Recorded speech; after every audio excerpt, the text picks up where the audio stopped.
You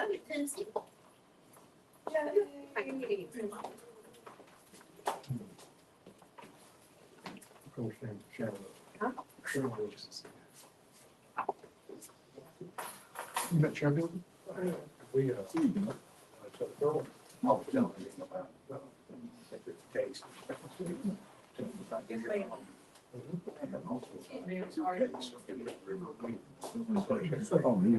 Basically,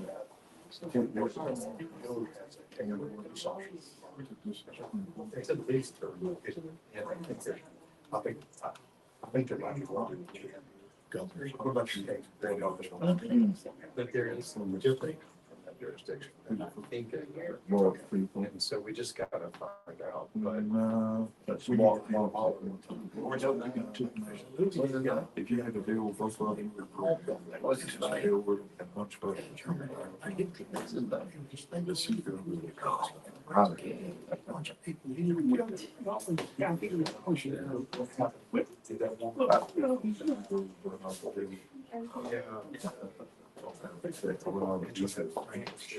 VA.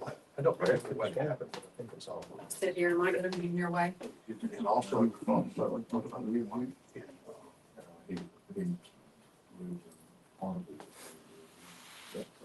Talking. EJ still farming? No, he's working for it. I was Get ready, Tom. Ready? fussing.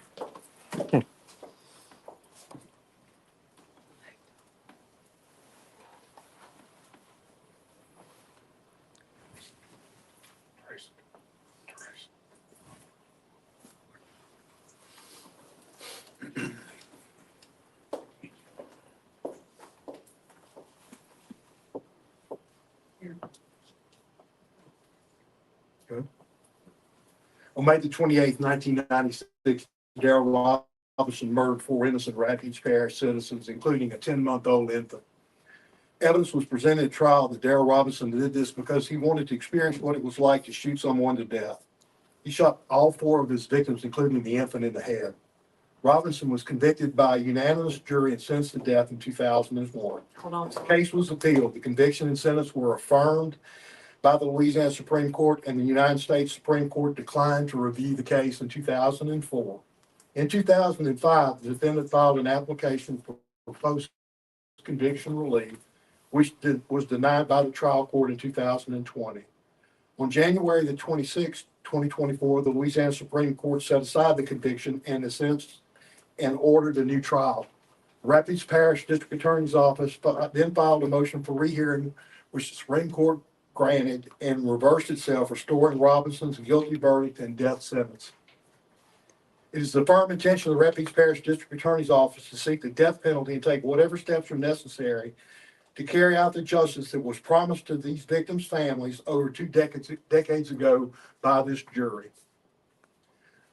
I would be remiss not to mention the hard work of Governor Jeff Landry and the legislature during the special crime session last summer that put us in a posture to once again make the death penalty possible in our state for heinous crimes such as this one. The death penalty is truly warranted in this case. I have with me today Sheriff William Earl Hilton, who was Rapides Parish Sheriff at the time of the crimes and is a legend in Louisiana law enforcement, and also current Sheriff Mark Wood. I'm going to ask them in a moment to come forward and say a few words. I also have with me today my Chief Felony Prosecutor Lee Hall and my First Assistant DA Monica Dawson. Sheriff Hilton, would you please come forward and tell us a little bit about this crime? Thank you, sir. Thank you, Phil. I was sheriff during the time that all of this happened, and I remember the day that call came to the Rapides Parish Sheriff's Department. Tommy Carline was our dispatcher that day, and I remember going to the scene and viewing the crime scene and seeing the bodies in the living room. But I sat there in the yard that day and I listened to all of the communications of the law enforcement agencies in Avoyelles Parish and Evangeline Parish as they was chasing and pursuing Darrell Robinson to get him apprehended. In all my years in law enforcement, which is 50 years, 26 years as sheriff, this is the most vicious crime that I've ever witnessed or our department has ever worked. When you walk into a living room and you see a man and his sister and his sister's daughter and the daughter's baby laying in the floor, all shot in the head. That's something you will never forget. But I want to thank our district attorney's office for the work that he's put into it. This has been a long, long running case, and it just goes to show you, if you will have persistence and perseverance, you can see it to the end. And our DA never gave up. He's pursued every avenue to keep this case moving forward. And as the result of their hard work and all the appeals and all the motions and everything that's went through, you see where we are today. We're at a very, very close end to this. Me not being an attorney, I don't know what other avenue Robinson has to challenge his conviction, but with the luck that we've been having, and I want to thank the Louisiana Supreme Court too for reversing themselves. You don't see this happen many times in a lifetime, but they saw that that was the right thing to do, and they did. They reversed themselves, and we're here where we are today, and I'm looking forward to the next movement in this case, and we can bring it to fruition and see Darrell Robinson executed for these heinous crimes that he committed. Thank you. Thank you, Sheriff. Sheriff Woods. Thank you, Philip. I want to thank DA Darrell for pursuing this. There's so many times that people don't realize there's consequences. This was a horrific crime, horrific. And I believe the Supreme Court, I want to applaud them. I want to thank them for making the right decision. There has to be consequences for things that went on. And in this case, this man has to pay, period. He done some things that was unbelievable. So once again, Philip, I want to thank you.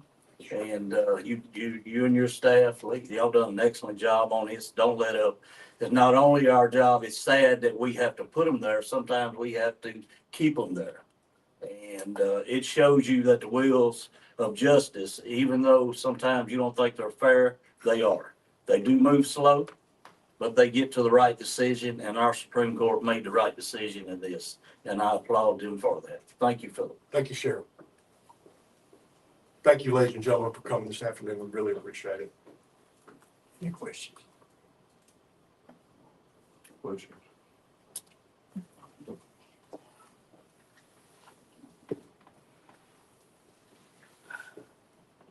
As to setting a date, I mean, is that, you can make recommendations Yes, well, we or, really can't discuss the specifics of the case because it's, Monica, would you address that, please? There's an ethical rule that prohibits us from making statements that could inflame or anything like that. So we're gonna follow Rule 3.8 of the Code of Professional Conduct and not make a comment on that. okay, all right. We're going to proceed as rapidly as we can to conclude the case. The fact of the matter is, his state's rights are concluded.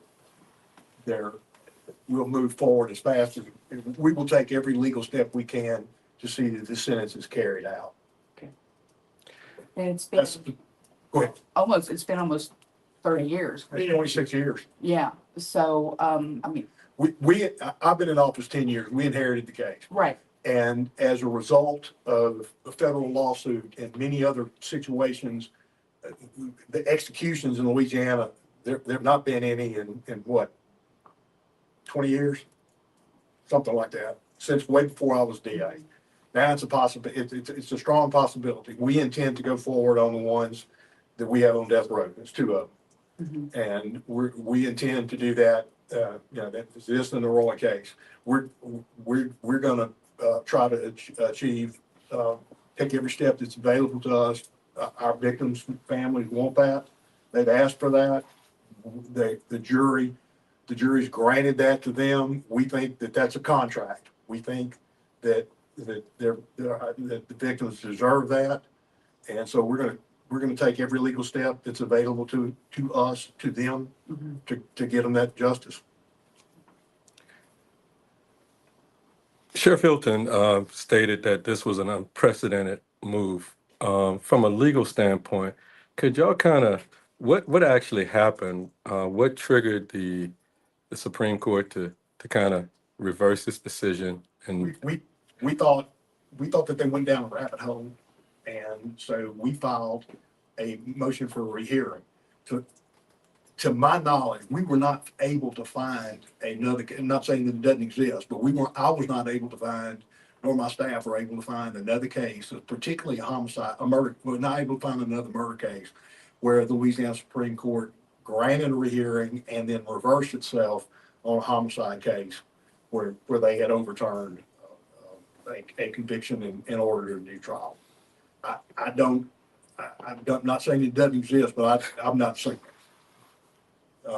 So, and it was a close case the first time, and it was a close case this time. But I mean, one of the we were able to convince the justices that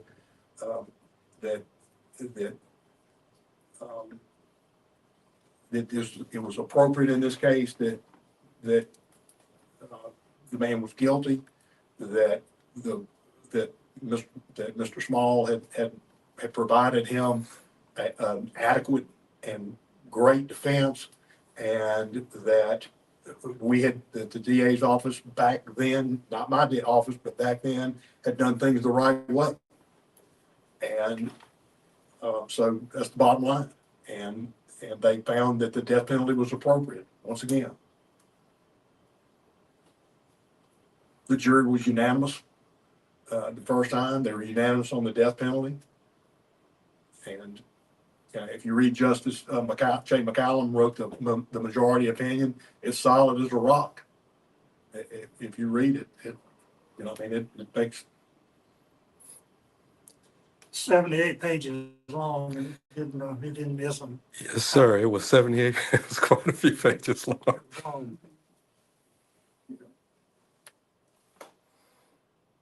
Oh, do you have any questions? Thank y'all so much for your time. I really appreciate it.